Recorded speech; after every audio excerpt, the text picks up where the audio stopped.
আসসালামু আলাইকুম, কেমন আছেন? আমরা অনেক দিন পরে একটু গ্রামের দিকে ঘুরতে আসলাম। আসলে শহর থেকে একটু দূরে, একটু ঘোরাঘুরি বাইক নিয়ে একটু ঘোরাফেরা করার জন্যই বের হয়েছি। তো ঘুরতে ঘুরতে আমার পিচ্চিগুলোর ক্ষুধা পেয়ে গেছে, ওরা এখন খাবে, ওদের নাকি খুব ক্ষুধা পাইছে।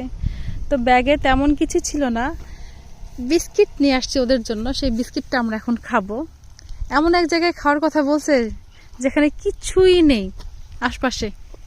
একটাতে হবে না, দুজনকে দুইটা দাও। দুটোতে লাগবে। হ্যাঁ, তো তাহলে আমি এই দিয়ে বিস্কিটটা ওদের জন্য নিয়ে আসছিলাম, যে ওরা আমি কি কখন কি বলে তার ঠিক নাই।